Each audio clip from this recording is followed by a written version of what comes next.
द्रौपदी मुर्मू ने भारत के राष्ट्रपति का चुनाव जीत लिया है और चुनाव जीतते ही इन्होंने इतिहास रच दिया है, क्योंकि द्रौपदी मुर्मू भारत की पहली आदिवासी महिला राष्ट्रपति बन गई हैं। और फ्रेंड मैं आपको बता दूं, भारत की 15वीं राष्ट्रपति चुनी गई हैं द्रौपदी मुर्मू।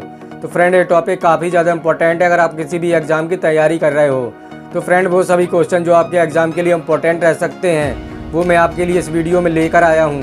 मैंने सभी क्वेश्चन सिलेक्टेड और इम्पोर्टेंट लिए हैं। अगर आप किसी भी एग्ज़ाम की तैयारी कर रहे हो तो ये वीडियो आपके लिए काफ़ी ज़्यादा यूज़फुल रहने वाला है। तो चलिए शुरू करते हैं हमारे फर्स्ट क्वेश्चन से। भारत की पहली आदिवासी महिला राष्ट्रपति कौन बनी? इसका जो सही आंसर हो जाएगा वो ऑप्शन बी हो जाएगा, द्रौपदी मुर्मू। तो द्रौपदी मुर्मू भारत की पहली आदिवासी महिला राष्ट्रपति बनी है। अगला क्वेश्चन है, द्रौपदी मुर्मू भारत की कौन से नंबर की राष्ट्रपति बनी है? तो इसका जो सही आंसर हो जाएगा वो ऑप्शन सी हो जाएगा, 15वीं। तो द्रौपदी मुर्मू भारत की 15वें नंबर की राष्ट्रपति बनी है। तो ये आपको याद रखना है। अगला क्वेश्चन है, द्रौपदी मुर्मू का जन्म कब हुआ था? इसका जो सही आंसर हो जाएगा वो ऑप्शन बी हो जाएगा, 20 जून 1958 को द्रौपदी मुर्मू का जन्म हुआ था। अगला क्वेश्चन है, द्रौपदी मुर्मू का जन्म कहाँ हुआ था? इसका जो सही आंसर हो जाएगा वो ऑप्शन बी हो जाएगा, मयूरभंज उड़ीसा में।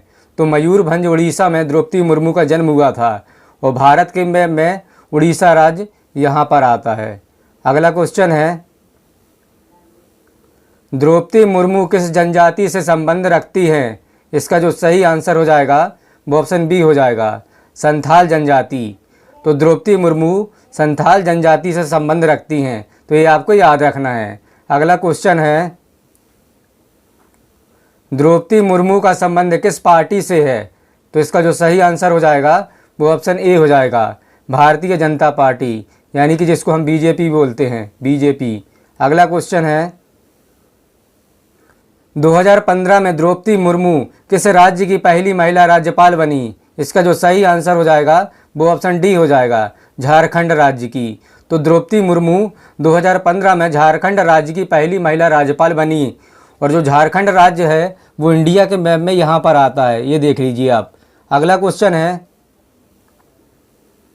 प्रतिभा पाटिल के बाद भारत की दूसरी महिला राष्ट्रपति कौन बनी? तो इसका जो सही आंसर हो जाएगा वो ऑप्शन सी हो जाएगा, द्रौपदी मुर्मू।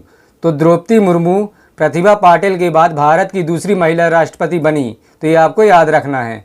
अगला क्वेश्चन है,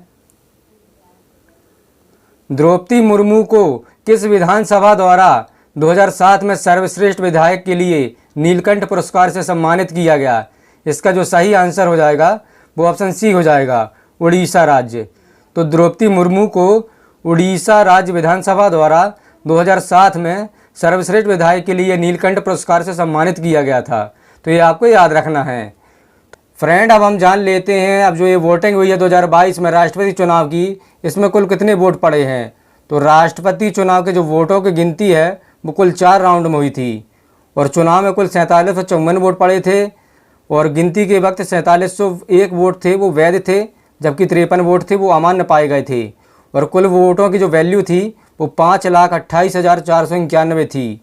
इसमें से जो द्रौपदी मुर्मू है उनको कुल 2854 वोट मिले थे और इनकी वैल्यू थी 6,76,803 थी। और वहीं जो विपक्ष में खड़े थे यशवंत सिन्हा, उनको कुल 1877 वोट मिले थे और जिनकी वैल्यू थी 3,80,177 थी। तो फ्रेंड मैंने द्रौपदी मुर्मू जी के बारे में बता दिया है और जो वोटिंग हुई है उसके बारे में भी बता दिया है। अब कुछ इंपॉर्टेंट क्वेश्चन बनते हैं भारत के राष्ट्रपति से जुड़े। सबसे पहले मैं आपको भारत के राष्ट्रपति से जुड़े अनुच्छेद के बारे में बताता हूँ। तो भारत के राष्ट्रपति से जुड़े जो प्रमुख अनुच्छेद हैं वो इस प्रकार हैं। संविधान के किस अनुच्छेद में भारत के राष्ट्रपति के बारे में बताया गया है? तो अनुच्छेद 52 में भारत के राष्ट्रपति के बारे में बताया गया है। अगला क्वेश्चन, संघ की कार्यकारी शक्ति राष्ट्रपति में निहित होगी, यह किस अनुच्छेद में बताया गया है? तो अनुच्छेद 53 में यह बताया गया है कि जो संघ की कार्यकारी शक्ति है वो राष्ट्रपति में निहित होगी। अगला क्वेश्चन, राष्ट्रपति के चुनाव में मतदान कौन करेगा, यह किस अनुच्छेद में बताया गया है? तो अनुच्छेद 54 में यह बताया गया है कि राष्ट्रपति के चुनाव में कौन मतदान करेगा। अगला क्वेश्चन, राष्ट्रपति के चुनाव की विधि को किस अनुच्छेद में बताया गया है? तो अनुच्छेद 55 में यह बताया गया है कि राष्ट्रपति के जो चुनाव की विधि वो क्या है। अगला क्वेश्चन, राष्ट्रपति के पद का कार्यकाल किस अनुच्छेद में बताया गया है? तो अनुच्छेद 56 में राष्ट्रपति के पद का कार्यकाल बताया गया है। और अगला क्वेश्चन, पुनर्निर्वाचन के लिए पात्रता किस अनुच्छेद में बताया गया है? तो अनुच्छेद 57 में यह बताया गया है पुनर्निर्वाचन के लिए पात्रता।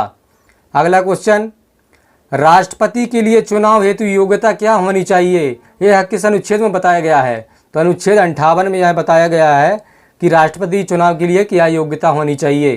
तो ये आपको याद रखना है। अब फ्रेंड, मैं आपको भारत के चर्चित राष्ट्रपति के बारे में बताता हूँ।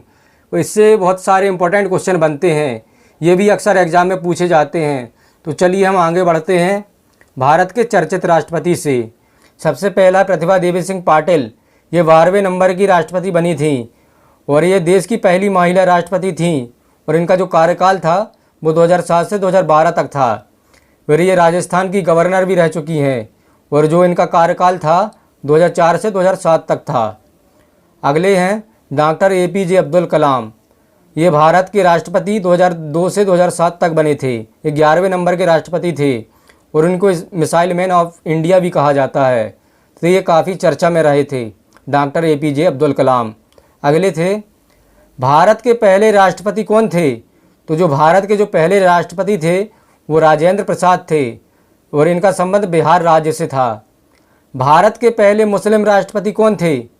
तो भारत के जो पहले मुस्लिम राष्ट्रपति थे वो डॉक्टर जाकिर हुसैन थे। अगला क्वेश्चन, भारत के पहले दलित राष्ट्रपति कौन थे? तो जो भारत के जो पहले दलित राष्ट्रपति थे वो KR नारायण थे। अगला क्वेश्चन, भारत के पहले सिख राष्ट्रपति कौन थे? तो भारत के जो पहले सिख राष्ट्रपति थे वो ज्ञानी जेल सिंह थे। अगला क्वेश्चन है, भारत के कौन निर्विरोध राष्ट्रपति चुने गए?